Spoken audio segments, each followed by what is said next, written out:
Hi, everyone, and welcome to another installment of Ron Ruth Presents. Actually, this is a special installment because I don't think it's going to be on the regular last Tuesday of the month. And today, I'm so happy that we're going to be talking about one of my favorite loves, and that is the art of improvisation, improvisational theater. For those of you that don't know, for me, I've been taking improv training for about 5 or 6 years. And I got to tell you, it's helped my business tremendously. And you're going to hear from some folks today who also have improv training, far more training than I've ever had, and hear some of their experiences with how this training has helped them, not only as DJs, but as business owners as well. So we're going to just kind of go around real quick and do a quick introduction of everyone. Rob, we'll start with you. Yes, my name is Rob Ferre. I'm out of Salt Lake City, Utah. I'm a DJ, I'm an entertainer, I'm a game show host. I use all these fun skills in my entertainment. And it's an honor to be a part of this. I've been performing all my life, and I've been doing improv ever since college. So that's kind of my background. I don't know if we wanted to do the round robin or if you wanted me to expound upon more, but we'll come back. We're going to come back, and everybody's going to be able to throw in a whole bunch of stuff. Jared, up to you, man. Back or to you, man. To me, man. Yes, man. That's good. My name is Jared Wade. I am based in Indianapolis, Indiana. I have been a professional wedding DJ and master of ceremonies for 2019 will be my 18th year. Wow. I've been taking improv. I know I'm old. I'm very old now. I have been taking improv classes since high school because I was homeschooled, and that was a great way for me to get out of my shell. And because of those classes, I got into theater, I got into public speaking, I got into several different facets of entertainment, and here I am today. I run Jared Wade Entertainment. It's basically a audio-visual lighting company that focuses on weddings and corporate events. And just like my friend Rob, I focus on my corporate clients on game shows and doing custom game shows for 50 people up to 5,000 people. Well, and Jared, I got to tell you, I'm happy that you've recognized that you are the oldest one in this group. You know, it's good to see. I feel it, Ron. I really do. Tim, to you. Hi, I'm Tim Marks, based in Kansas City, Missouri, and I own and run the KC Improv Company with a lot of help from my friends. Each year we do about 300 shows and about 200 classes and workshops. And I've been doing improv since 2001 and teaching and coaching and directing improv, both for performers and people who want to perform on stage, and also people who want to improve skills that improv principles can help improve, since 2004, I believe. Awesome. And Tim was my very first instructor in improv, and actually I've taken a couple of improv classes from him and actually performed on stage with him once at some kind of competition several years ago. It was a lot of fun. Had great fun doing it.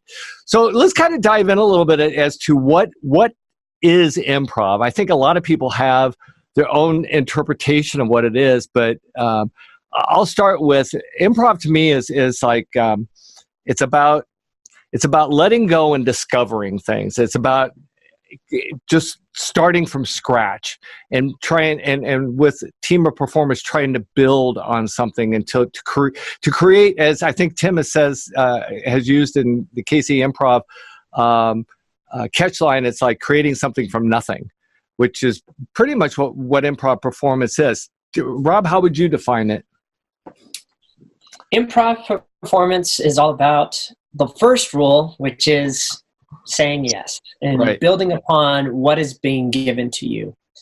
I think oftentimes we are given different things in our performances, in our events, and we have to build upon that. And what really improv has done for me is help change my mindset and help me become a better collaborator. We are constantly collaborating with our clients. People who are in business are collaborators. Absolutely. And we are working all on a team. And that's what improv does. It helps create that teamwork. Now, I remember there was one time I was doing an improv scene, and I said no to the suggestion. And the person on stage who was playing with me called me out on it. And they're like, whoa, you're saying no, that's not a good improv. Like, and I was just like, oh, wow, you're calling me out on stage on my own improv rules. But it was just funny. But these are the things that we do as entertainers, as business people. We are working with clients, we're collaborating with them, and we're building upon their ideas. And hopefully they'll build upon ours. And the thing is, a lot of this stuff may happen in the moment. Right. So what we do in the moment, we improvise. Life is an improvisation. But what makes it even better when we follow the rules, we can build upon something and create something better instead of saying, stop, back it up, let's start over. No, we're going to keep going. Yeah, and to your point, no is a conversation stopper. I mean, it just ends conversations. And it's funny because I'm actually going to tell a bad story about myself, because in one of my classes, actually with Tim, and I will always remember this because it was that important to me. There was some suggestion, I forget what it was, but I said in class, I wasn't on stage, but I said something about, can we please have another? And Tim was like, you just let everybody down around you by saying no, because basically I said I wasn't engaged in that moment, and it would have taken away from. I broke the cardinal rule, and that has always stayed with me, and I'll never forget it. But yes, you're right. Everything we do with our customers, with our clients, with our couples is a collaboration. Without their input, we can't do our jobs. It's that simple. We can't do a memorable performance if we don't have their input as to the things that will make their event memorable. Jared, how about you? I have to say, before I get into my spiel, that there are 4 very talented individuals here. I've known Rob for quite a while. I've known Ron for quite a while. And just saying those names back to back is kind of a mouthful. Rob and then Ron. So I have to make sure I slow down and enunciate both of those. I don't know Tim super well yet, but I'm very positive that our relationship is going to grow from this point forward. So instead of trying to expand on what's already been said, I'm going to kind of go a slightly different avenue and a slightly different route. And that is, I completely agree with Rob and I completely agree with Ron. And that is the thing for me, is that agreement factor. Rob briefly talked about the collaboration process and about basically, I'm going to steal a joke that you did, Rob. You have to stop and you have to collaborate and you have to listen. And that's a DJ joke. And I'm sure that everybody everywhere is going to hear that. I'm giving full credit of that to Rob. He was the one that initiated that snowball roll. However, I do feel that it is very important that when you do listen and when you do accept what has been given to you, you don't necessarily just listen and then throw it away or drop it. You listen and then you work with it and you roll with whatever has been given to you. In the business world, whether it's entertainment or whether it's something else entirely, you have to be able to adapt, and you have to be able to, if you're going to go this path and then all of a sudden something happens and you got to go this way, you have to be able to adapt and think quickly. Absolutely. And that's one of those keystones for me in regards to improv, is being able to think quickly. It's not always about being funny. It's not always about having the best joke or the best one-liner or anything of that nature, but it's about being able to accept what has just been given to you and acknowledging it and saying, all right, we're going to go this way now. We thought we were going to go that way, but we're going to go this way now because of X, Y, and Z reasons. Right. And that's been the biggest growth for me, is just being able to accept what's been given to me and being able to make those turns without having to be resistive. Which is that a real word? Resistive? We're going to run with it. It really is now. Good. It's the process of resisting. We'll go with that. That's, for me, that's been a big takeaway for improv and business and what I do as an entertainer. That's awesome. So, Tim, what do you think? How would you define what we do as improvisers? Yeah, I wasn't able to hear everything that they said because I was just waiting for my chance to talk. No, I agree with everything that they said. To me, improv is a philosophy. It's a set of principles that can be applied to different avenues, different parts of your life. Right. And the way that I kind of teach improv now, the famous rule of yes and, I kind of break that down into three different things, three different rules. The first one is to listen. As you guys talked about, listening is crucial. Because if you don't listen, you don't know what to even say yes to. So the second principle is to say yes. And I think of that as listening to someone and listening for the good parts, listening for the stuff that you really like. And in business especially, you can't say yes to every idea that someone has. You might have 30 different marketing ideas. You can't say yes to all of them. You have to make strategic decisions. But listen to those suggestions and listen for what is best and what's most useful in those. And then the third part is the and, which is just add something to it. Kind of bring one thing, bring a building block, let someone else bring another building block, and then you're collaborating and building things together. And I won't repeat a whole lot of what those other guys said, but. Well, I think one of the things I learned is that it's also about making the other person look good. It's whoever you're on stage with. It's always about trying to make that other individual look good. Even in business, you were talking about, you can't say yes you can't say yes to every idea, but on the other hand, you can have the respect of at least listening to that idea, and then maybe being able to modify that idea in order to make it work within your business. Even if the idea as it's presented doesn't work, you can always modify it in some way, shape, or form. So I'm just going to throw this out and just jump in anywhere, guys, because no sense going around in a circle all the time. But what would you say has been the greatest benefit of the training that you've had to your business? I know we talked a little bit about listening. Can you give it some, let me rephrase that. Can you speak to some specific examples of how maybe improv training has worked well for you? I'll start. Okay, go ahead. No, go, Jared. Well, I think I've told this story before in the past. It's not a happy story, unfortunately, but several years ago, I was doing a wedding. I was performing for a couple, and we were downtown Indianapolis. Sure. And outside the venue is the main part of downtown. There's this river that goes through Indianapolis, and it's right off of the river. It's called White River. And what happened was we got to the dancing portion of the night, and there was a shooting that happened. Oh, wow. Literally 50 feet outside of the building, directly next to the bride's aunt and her family. And the bride's aunt ran back inside, covered in blood, and she was not hurt. The victim was outside, but she ran in. And the reason I'm telling this story is there are moments that you get shocked and jarred and thrown out of what you feel comfortable doing. And in that moment, I was shocked, but I wasn't thrown, and I wasn't taken out of a position of I need to be able to lead these 175 guests to however we need to move forward from here. And just to be honest, that moment, that was the moment that I was like, I am really, really glad that I took improv classes. Nothing to do with comedy. It had nothing to do with anything other than basically, okay, this is what's happening. This is what we have to do now.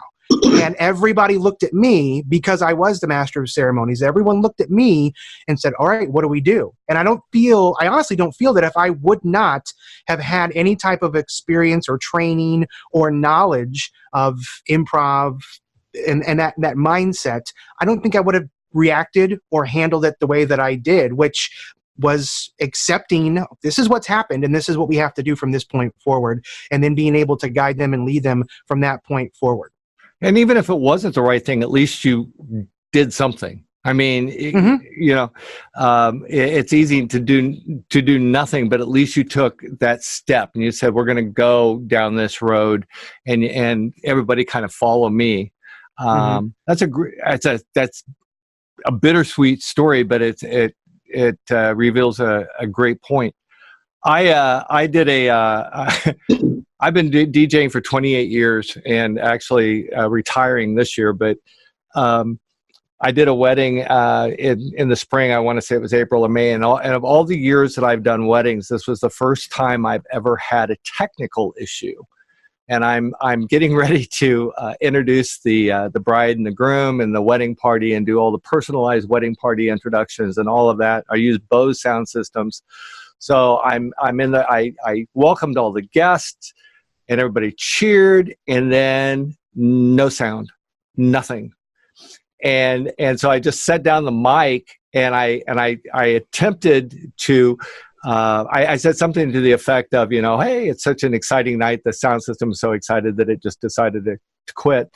So I begged a moment and I said, you know what, if you'll give me just a second, we're going to do this the right way. And I'm going to the sound system, to the speakers, and I'm turning them on and off. And the whole time I'm doing this in my mind's going, so what is plan B? Exactly what is plan B? So but fortunately the sound came back. I won't go into what the issue was on me. I made a mistake when we hooked up that night. But in this process of thinking of plan B, I did come up with a plan B. So if we had not gotten sound back, I think a lot of that would have had to do with and I was calm. There was a time in my life I would have lost it. I would have just gone into a total meltdown and it would have just been awful. But as it worked out, the guests remained entertained. They went with me, much like they did with you, Jared, but they went with me down that road and all worked out, and life was good. So Rob, you got a story you want to share, or Tim? I don't have a story. If Rob has a similar story, I'd love to hear that. But I was going to comment on how you guys reacted. Okay, go ahead. Okay, yeah. I think that what some people might see or say when they hear the story from Jared dealing with a woman walking in covered with blood, right, or a technical problem, is that you guys were thinking fast. To me, and I'm sure that you were, and improv training does help you do that. But I think the first thing improv training does is related to that concept of saying yes, and it's a little bit more complex than it sounds. But when new information is presented to you, if your brain can immediately accept this is true, now I need to start planning on how to react. I think that's what Jared was doing. He saw that it happened. He was shocked, but he didn't have to process it for 30 seconds. Right. And he probably didn't, or even 10, and he probably didn't have that much time. But your brain is trained to say, oh, this is new information. Okay, it's true now. Now what? What's the next step? And so you start thinking about how to react much more quickly than someone maybe who doesn't have that improv training, whose brain needs time to process and doesn't have that time of denial, or this can't be true, or just going through the emotional side of things.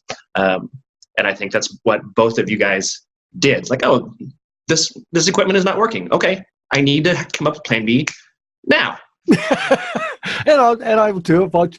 I got to tell you though, Jared, that would have, I don't care, improv training or not, I would have been, I don't know what I would have done. I commend you for your reaction and response to that. I don't know that improv training would have saved me from just totally because first off, I don't like blood, but I would have, I commend you. I appreciate the kind words. I do, Ron. That's kind of my default when people ask me, what have you gained out of it? Yeah. I honestly, looking back on it, it's exactly what Tim said. It's that processing power. And if you're a nerd, it's almost like improv is you're buffing up your RAM. You're just getting more access to be able to process quicker, and you're able to hear what's happening, accept it, if you will. I mean, you have to, as much as I don't want to say, I accept that this just happened out there. You have to more or less acknowledge, okay, that did happen, and I don't have a lot of details as far as what happened, but we're going to move forward and we're going to continue with however we possibly can. It's one of those stories that I don't like telling, and it's a horrible story altogether. But when you hear it in context, it's like, okay. Now I understand. This makes a lot of sense. A little light comes on. Rob, you have something you'd like to share? Yeah. So I don't have a specific story, but Tim talked about listening, and I think what's one of the most important things we do as performers is listening to each other and reacting in the moment. Sometimes when I go on stage and I do a scene, I have a character in mind and I have a motivation in mind. And I'm like, this is what I'm going to do. And then sometimes I still go ahead and do everything that I wanted to do, but it did not feel authentic to the scene or to how I was reacting. And so sometimes we go into a situation thinking, this was my mindset, this is how this is going to happen, this is how it's going to play out. And it doesn't play out the way it should, because we're not listening, because we're trying to do it our way. So I think that's very important. Another thing is a lot of DJs, and I'm going to start calling out DJs here, and there's probably DJs who do this and say, I don't take requests. I'm proud of that. Are you really? Just because like you're the bomb, you know everything? And so here's the thing about that. I understand if you're a club DJ, you are up on your throne, on your pedestal, and this is your set. This is your creative license to do whatever you want. I get that. But if you are working for somebody else and you are not taking requests and you are not feeling the room and you're not reading the room, you're doing them a disservice. And one of the greatest things that you can do is when you find that song that you had no idea, that diamond in the rough, and then everybody comes out and sings it, you're like, oh, I had no idea. It's All Coming Back to Me by Celine Dion was your jam in college. Like, and everybody is singing along to Celine Dion, and you had no idea this was about to happen, but it created this amazing moment that you'll never see again. And if you said no to that moment, to that request, that moment wouldn't have happened, and you probably wouldn't have gotten that amazing review.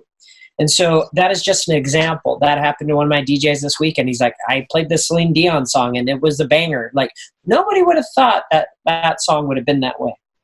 Let me give you one more example. What I do a lot of is I like to MC, and I like to do things differently, and I like to think out of the box. And, you know, oftentimes at these galas or at these corporate events, we give away free stuff. You know, they have a raffle, they have a drawing, and they draw out things. And I said, you know what, why don't we switch it up this year? We have these sponsors prizes. I want to give away these prizes to people that deserve it. And so they went with that idea. And what I do is I look for people who are worthy of these items. And so I had a gift basket full of spa material and all these type of things. And I said, okay, who here in the audience deserves a spa day? And everybody like raises their hand. Well, who here has the most kids? You know, and then we started going on that. And the contestant that we found, or the person that won the gift basket, had kids there with them. And she goes, yes, we have 7 kids, and 2 of them are here with us right now. I'm like, what? I'm like, God bless you, take it. And everybody's applauding because they knew that person deserved that gift and deserved that prize. But this was kind of improv. And this is where I'm going into the audience and being with them and saying like, all right, here's the number. All right, congratulations to you, sir. Moving on.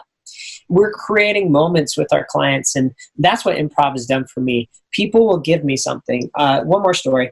I was presenting at Mobile Beat 3 years ago, 2 years ago, and there was $1 on the stage. I don't know where the $1 came from. It was from my previous person who spoke before me, but I didn't see their presentation. And I pick up the $1 and I say, I got $1. And then this lady from the audience, I had no idea who she was. She's like, that's my $1. I'm like, who are you?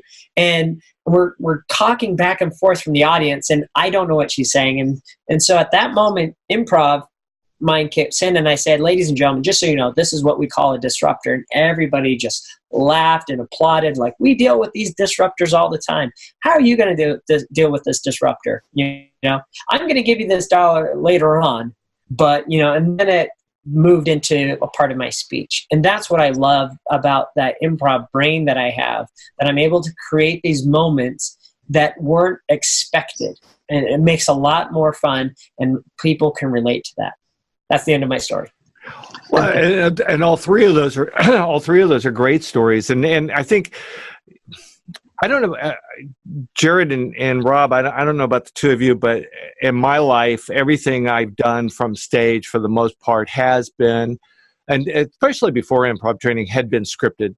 I didn't do anything without a script. I mean, every word is a part of a script.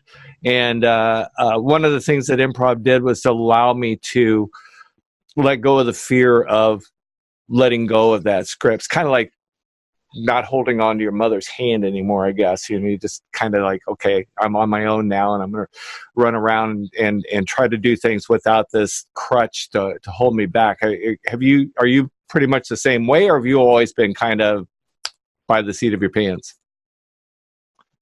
Or planned, I guess. By the seat of your pants. Are you talking to me or Either doesn't matter. Just jump in. Okay. Yeah, that's a problem for me. I like to be unrehearsed. That's the way I am. I do rehearse a little bit. I think rehearsing a story is very important. Mm-hmm. Knowing your, and I'm now thinking about my speaker brain. I'm a speaker, I'm a DJ, I'm a host, whatever. I'm now thinking as a speaker. And I think I am more comfortable on stage just kind of talking and being able to be less scripted. But there are times having a script, having structure is very important. I've done a lot of plays, and when I was in high school, having that structure was very important to me. But when things go awry, when things happen differently, you don't get flustered. You're still in that moment. You're still in that character, and you move forward. So let's relate it to DJs. You're DJing, music turns off, or your software freezes up. Oh, yeah. What do? How do you compete in that moment? One of the things that I do is I say, you know what? I meant to do that because you guys are rocking so hard. I had to reset everything. We're going to do this all over again because we got to start from the beginning, and I want to hear you sing it even louder this time. Mm. And so this is something I learned from Todd Mitchum. Your mistakes are intentional. Oh, no. But what is it he says? He says something. It's not own it. It's use it. Yeah, use it. Use it. So this is intentional. No, like, oh, I screwed up. Like, you can own it, but you can also, instead of like, oh man, I'm the worst.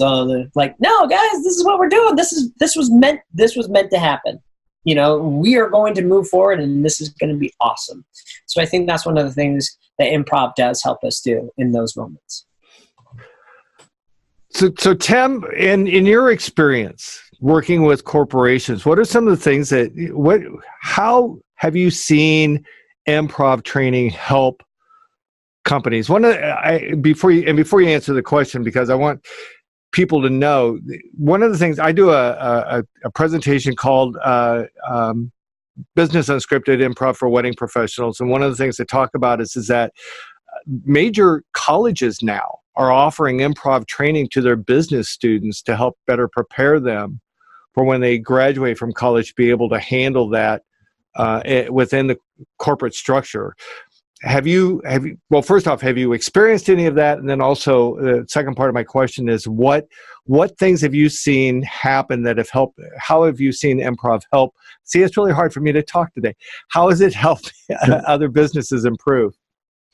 One of the things I'm proud of is the number of repeat clients that we have, which is evidence to me that what we're doing is helping them. They know that it's helping them. A couple examples come to mind. One is a large advertising agency here based in Kansas City. We worked with them on kind of an 8-week program for one of their business departments. And they took some of the improv principles and ideas and used them as kind of icebreakers and igniters for their meetings, for creativity, for collaboration, to get people less afraid to speak up and share their ideas. You can imagine just an advertising agency, but many other places where you have a lot of younger people who are afraid to speak up. They don't know what the rules are. They're afraid if they have one bad idea that their reputation is ruined. And if you have the leadership who buys into improv training to tell people it's okay to try things, to throw out those ideas, throw out a lot of ideas, we'll find some that are great. Another example that sticks out in my mind is we worked with a library system and did some team building with them, and they loved it. And a week later, they were interviewing to add a new person onto their staff, and it was down to 2 people. And they brought us out to do improv games with those 2 candidates and some of their staff members because they felt like they got a really good grasp of who those people really were, and whether how they related to people, how well they listened. So that's a real unusual one, but that's one that always sticks out in my mind because they believe that much in those principles that they use them to help make hiring decisions. Right. Jared, did you have? I felt like I jumped from Rob over to Tim. Want to make sure I'm not leaving you out. Yeah. No, I've been flawless my whole life. I've never had any issues, so I'm good. Good to know. Yes, and well, I mean, outside of what Rob and what Tim mentioned, there's not a lot more that I can expand on outside of my own world, other than I'm very similar to Rob. I started in improv before I did theater and before I did radio, so I'm used to gotta go quick, gotta go fast, gotta figure it out, gotta accept, gotta move. You know, you don't have 30 seconds to just sit around and figure out what's going on. You look, you see, you acknowledge, and you move on.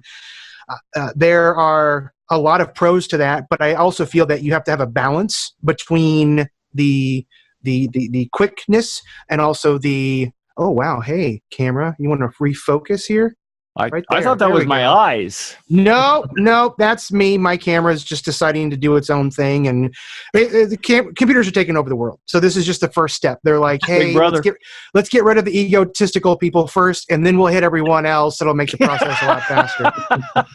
I started in the improv world, and then I quickly realized, like Rob mentioned, there are areas that you need to rehearse. There are things that you need to script out. There are things that you need to be able to process beforehand. Right. For me, specifically, the big ones were names.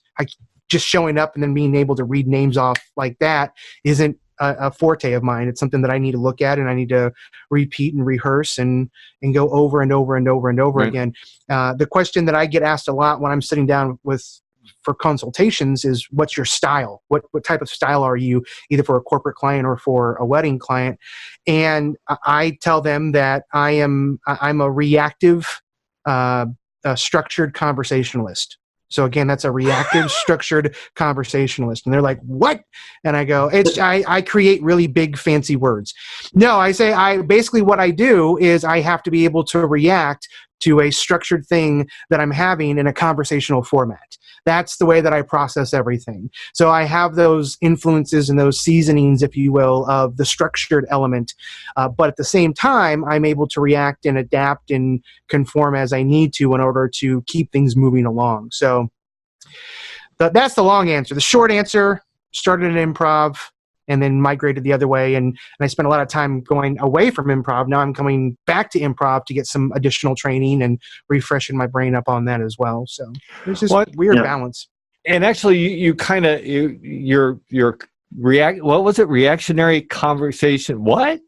Reactive structured conversationalist. It's very simple. Yeah. I don't know what your deal is, Ron. The RCC that you talked about. It's like 13 syllables. Yeah. See? Yeah, RCC, anyway. Yeah, you know me. Yeah. You know me. It reminded me, I mean, I think something else, another just area I think that maybe has helped me in is my ability to be a better storyteller. Especially when I'm meeting with a couple and I'm trying to paint a picture of what their evening is going to look like, because my mind moves a little bit more freely. The story flows better than it would without that particular training behind me. I think because it's when you're engaged in improv, you're basically you're really telling a story. At least that's. Am I right, Tim? In that the purpose of a scene is to eventually tell a story. It's to engage. Right. It might be a short snippet of a story, right, or it might be a longer story. But doing improv, and not just quick gimmicky games, but longer style improv, long form, teaches you a lot about story structure and how to pace things out, how to leave breadcrumbs so that later you can reference them back, and all those kind of little details about storytelling, because in improv you get a chance to do a lot of storytelling in a really quick, imperfect way, and you learn as you go. Right. Well, and it's a way of engaging the audience, because there's a quote about, and I can't remember who the quote was, but it was something about fixing a bicycle. Did that ring a bell with you? Yeah. How does that quote go? That's a quote from Mark Sutton. Yeah, it's a quote from Mark Sutton, who's a great instructor out of Chicago, who I've had the pleasure of working with many times. And he says, no one leaves an improv show saying, man, I'm glad they fixed that bike. And that's a way of saying that people don't care that much about stuff. Right. You can make a joke about a bicycle maybe, but it's not going to really make an impact on people or be something that they care about, compared to a story about relationships, a story about how people affect one another. That's why we watch theater. That's why we watch movies and television shows, is to watch how people influence each other and react to one another, because we can all relate to that. Right. Well, and I think, and that relates to sales, is that people don't care about the stuff you have. In the DJ world, do customers really care about the lights, the sound, the technology, and all that stuff, or do they really care about the relationship? How this is going to benefit them? What is the end result going to be? That's what they really care about. It's not, yes, they need, or they want the lights and the sound and all of that, but what they need is a flawless event, or what they really want is a flawless event, something that their guests are going to be praising them for years and years to come. Right. Instead, I'll do this and then I'll stop hogging the stage. You're fine. Jump in. Don't tell me that you have the spinning thing with 16 different lights and some of the blues are different. Tell me how it's going to affect the people at my wedding reception. Tell me what effect this will have on people, or why it's a benefit. I don't want to know all the technical details. Yeah, exactly. So I agree. Exactly. So, so one last thing, then we're going to wrap this up. I want to talk a little bit about fear. One of the things that I think we've all kind of addressed it in a way is that improv is about letting go of your fears. I remember first classes, you're always afraid you're going to make a fool of yourself. Supportive teachers, they're not going to let you make a fool of yourself anyway. Even if you do make a fool of yourself, you're never going to know that you were made a fool of yourself. You're going to be the most spectacular individual. So getting out there and getting on that stage and getting involved in these classes makes you have to let go of fear. And I think that especially like I talked about my breakdown, sound breakdown. Jared, you talked about that incident. You're you let go of fear, and you do what you need to do, and I think a lot. I mean, that's got to be one of the greatest takeaways for me from being, even performing on stage the few times that I have, just being able to let go of that. Would you all agree? I love the nodding heads. I'm glad there's video. Otherwise, this wouldn't work because. Yeah. Fear is a big thing for people, and people getting out of their comfort zone. You're very comfortable with what you know. The fear of not knowing what's in front of you. And I think there's a lot of personalities out there who are very structured and like the comfortability of structure and knowing what's going to happen. So maybe improv is not for you. But the most important thing is being open to it. So if anybody who's been watching has made it this far, you're probably thinking to yourself, oh, this is fine and dandy. I'm not these guys. I don't have that type of personality. How does this apply to me? So a couple of different things. Open up the possibilities by saying yes. Also, you can start practicing on your own, but you are now training a muscle in your brain to think differently instead of saying no and backing down. And so I've talked to different DJs like, well, how do I use improv? Like something's going to happen. You're in the middle of your welcome speech at a wedding and something happens. Or you're trying to introduce somebody and something happens. Right. Or at the toast, something is very awkward that happens. Do you acknowledge the elephant in the room? Do we move on? Do you have some fun with it? But only be subtle with that. And so some of the things that I suggest people do is start practicing in their car and start practicing different scenarios, practicing at home, whatever it may be. Interview yourself in your own talk show. Start doing different improv games on your own. Look for an improv group in your community. There are different ways to do this, and if you need any help, we're here to help. Absolutely. Well, I think it's a matter of letting go of the status quo. I say that the status quo is always always looks pretty good when it's put up against effort, but the rewards of effort are far greater than a status quo. Tim, any advice for people that may be seeking to take their very first improv class? Do it. My advice would be do that. Most medium and large sized cities have a place where you can go and to like a drop-in class or a one-off class, or some places have even a free first class that you can take to try it out.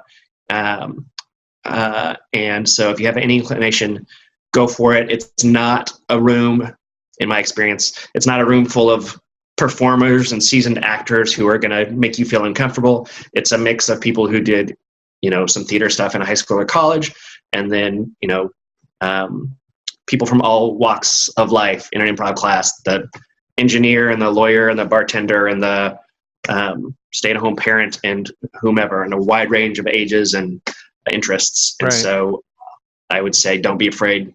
Go for it. Yeah. And in Kansas City is fortunate because we have KC Improv Company. There's also, I'm sure some of the colleges, even some of the high schools now offer improv classes as well. So most markets offer comedy sports. They are franchise. There are those all over the country. So comedy sports, they usually have institutes or improv workshops. But I do believe colleges are getting more and more keen to it. So there's a lot of colleges that do that.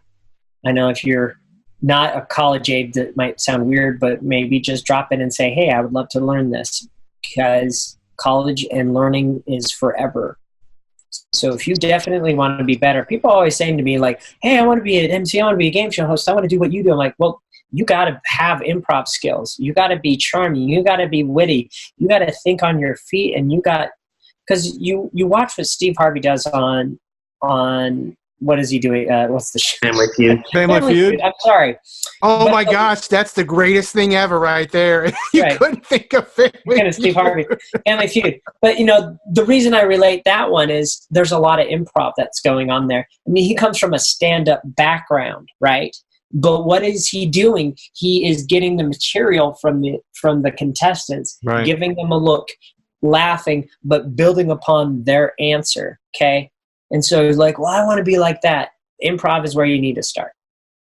Steve Harvey was almost, to kind of go along with what Rob was saying, he's like a reactive, structured conversationalist almost. Just throwing that out there. But also something that Tim had mentioned about looking for classes, I would encourage if you've already done a class, if you've ventured out and you're like, oh, I tried it and it wasn't what I thought it was going to be, or I didn't care for it or whatnot. You have to keep in mind that there are different groups, there are different clubs, there are different troupes, and there's different personalities. There are different teaching styles. Sometimes you have to visit a few. Sometimes you have to look around and find that right group and that right individual who's teaching it, or the style that they're teaching it, or whatever it might be. We all learn differently. And just because that first one doesn't necessarily check off all the boxes on your list, that doesn't mean that you crumple up the piece of paper and you throw it away. You get a new sheet, you go to another one, and you say, okay, let's see what I can get out of this one. And I'd almost promise you, if you went to 3 or 4 different ones, one of those would fit, and you'd be able to check off quite a few of those check boxes to find that right fit for you.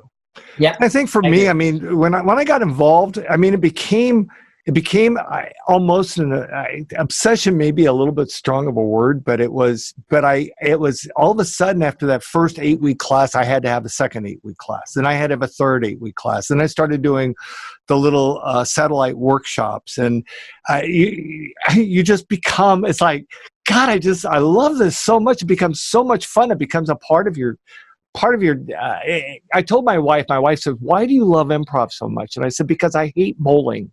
That would be my option. Let's go out on Monday night and bowl. I have an option. Go to Monday night bowling, or I could go do improv with people that I really enjoy spending time with. And I think also something else especially, and maybe I should let Jared say this because he's the oldest in this conversation. But the one thing I found, if we can hurry it up. It's like 3:15, and I got to get to bed here soon. Gotta go watch Family Feud. Gotta go watch. What was it Steve Harvey does?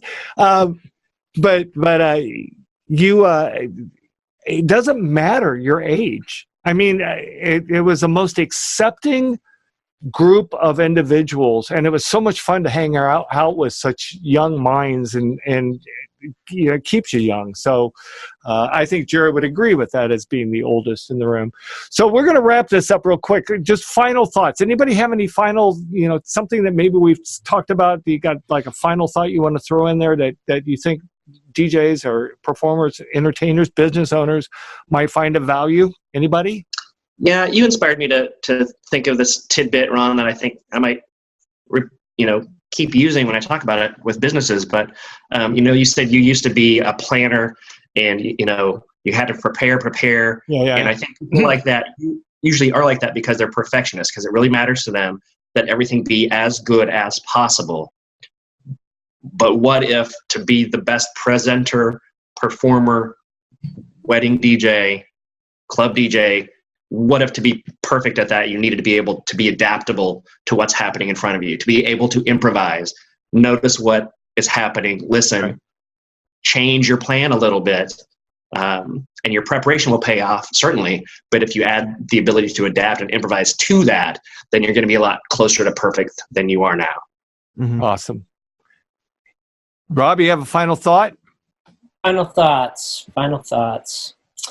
Yeah. You need to evolve. DJs that are not evolving are sticking with the status quo. I think one of the best ways to evolve is to improvise. If you're improvising on your music, you should improvise in so many different things in life. Open the doors, open the possibilities of what can happen. And you never know what is behind those doors. Jared, final thought? The only thing that I can think of, especially for DJs, because Tim and Rob just do a fantastic job hitting on some very key points, and so do you, Ron. I didn't maliciously say you last. It was just... Yeah, it was an afterthought. Well. I can take it. Bring it. No, I have to say, for the DJs, for the entertainers, for the sound technicians, for those individuals that use their voice and use their personalities for a big chunk of what they do, but then they also rely on other elements of their arsenal, of their tools as well. I think that your ability to adapt on a tool structure and a tool sense is just as powerful. There's this video that was going around on Facebook not too long ago in regards to a best man was wrapping up a speech. He put the microphone down on the sweetheart table, and the best started man to roll off? Yeah, it started to roll, and then all of a sudden, out of nowhere, you see, I'm assuming it was the master of ceremonies or the DJ, like, run into the camera frame, slide on his knees, grab it as it was midway falling, and then step up, and then just keep on going like nothing ever happened. And I was like, I mean, how many people would be able to really look at that if they didn't go through some sort of a training process of adapting and seeing that happen? So it's not just about what you say, but it's about what you do. And if you can apply this knowledge, if you can apply that improv presence to your entire persona and not just one specific element or aspect of what you do, you're going to see I feel a much greater return on investment. If you take that time to improve on your thinking process, like Rob talked about earlier, that little muscle in your brain of being able to process and think quickly, and working on that and continuously working on it, and then you apply that to the other facets of your career as well, technical, transportative, or whatever it might be. It sounds kind of silly, and it sounds almost a little ludicrous to think about, improv, but in transportation. No, something happens to your vehicle, you need to be able to accept it and then react and figure out what you're going to do, versus sit there on the side of the road for an hour and go, I don't know what's going to go on next. You have to be able to adjust that and figure out how to move forward. So that would be my final closing comment, is it doesn't just affect the comedy. It doesn't just affect what you say. It affects everything that you do for your clients or for your employees or for your company. And also, I'm not the oldest. I'm probably the youngest out of everybody. So. Tim, how old are you? I'm pretty old. You're pretty old? Okay. That's fair. That's fair. I'm 17, so I'm fairly positive I'm the youngest person. Back in my day, we didn't have sound systems. Back in my day, we called it improvisational, and now all these kids they call it improv. Always having to abbreviate things. So my closing thought is, as Tim, Rob, and Jared have all three said, and by the way, gentlemen, I very much appreciate you joining me for this conversation. I hope people find it helpful. The DJs, performers, business owners find it helpful. But if you cannot find, if you're just struggling to find a class in your area, if you'll reach out to me, my email address through Disc Jockey News is ronruth@discjockeynews.com. Reach out to me and tell me what city you're in, and then I will reach out to Tim because Tim is connected to improv companies all across the country. I will connect with him, and then he will tell me, he will provide me with the answers that you're looking for, and then I will pass that back to you. So again, ron@discjockeynews.com. If you can't find anyone, pardon me, goodness. Gentlemen, thank you so much for giving of your time today to have this conversation, and I can't tell you how much I appreciate it. And for those of you watching, thank you so much for joining in on another installment of Ron Ruth Presents, and I will see you next time.